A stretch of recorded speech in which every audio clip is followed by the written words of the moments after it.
Pour beaucoup, elles ont fui des pays où elles ont vécu des rapports de domination de tout type. Bonjour Adriana, donc aujourd'hui on a la Sisters House qui est une maison, si je ne me trompe pas, qui accueille des femmes en migration, des femmes migrantes. Est-ce que tu peux nous en dire plus? Le projet de base de la Sisters House est de pouvoir proposer un toit, un lit, une douche et un repas garantis pour les femmes migrantes que nous rencontrions au parc Maximilien tous les soirs. Cette maison elle a été créée suite à une présence quotidienne des bénévoles de la plateforme qui ont pu constater l'extrême vulnérabilité des femmes, particulièrement parmi les personnes qu'on retrouvait au parc Maximilien. Et donc l'idée c'est de pouvoir proposer d'abord un toit à toutes les femmes, un lieu sécurisé où elles peuvent passer la nuit. Les bénévoles qui participent à la maison et qui du coup organisent l'accueil et la rendent possible sont exclusivement des femmes. Une fois que ces besoins principaux trouvent une réponse, là on peut proposer un accompagnement qui est beaucoup plus complet grâce aussi à une présence au hub humanitaire près de la gare du Nord à Bruxelles où la plateforme citoyenne travaille avec d'autres ONG comme Médecins du Monde, Médecins sans frontières, la Croix-Rouge où les femmes viennent se présenter au front desk de la Sisters House où elles peuvent s'inscrire pour dormir le soir, mais aussi où elles peuvent trouver, en cas de besoin, rapidement un médecin, une sage-femme, un psychologue, des vêtements, des produits d'hygiène et tous les services qui sont proposés dans ces lieux. Est-ce que tu peux m'expliquer quelle a été la difficulté avec le coronavirus?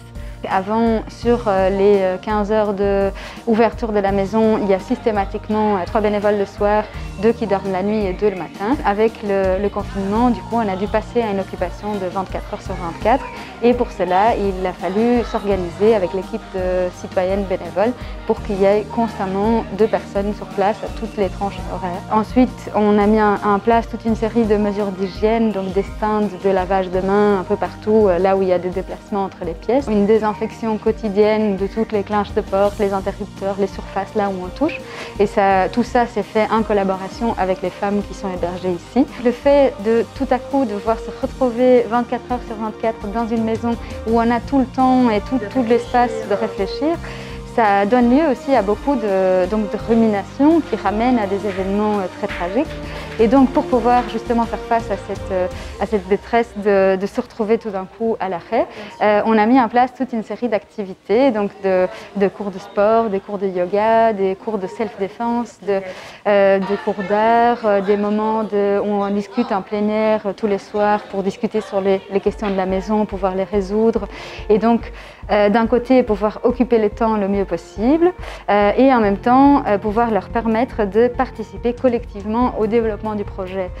La majorité des tâches, elles sont faites par les filles qui se divisent en équipes pour tous les jours de la semaine, qui cuisinent et qui sont donc actrices du développement du projet. Quels sont vos besoins maintenant en temps de coronavirus? Alors il y a eu évidemment toute une série d'achats supplémentaires qui ont suivi ces mesures d'hygiène, donc des nouveaux produits de nettoyage qui permettent de faire cette désinfection quotidienne. Évidemment qu'il y a beaucoup plus de consommation donc de savon et de produits de nettoyage pour pouvoir assurer les mesures de base. Le ravitaillement de la maison dépendait surtout de collectes qui étaient faites par des bénévoles dans des supermarchés qui ont dû du coup s'arrêter avec les mesures de confinement. Et donc tout le ravitaillement pour pouvoir nourrir et proposer des produits d'hygiène à 40 femmes tous les soirs s'est arrêté tout d'un coup.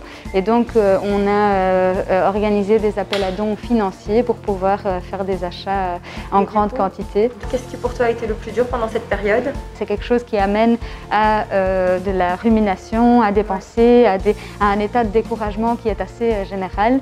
Et pour moi, ça a été un exemple de résilience, de voir à quel point ce à quoi ces femmes ont à penser est extrêmement grave et violent.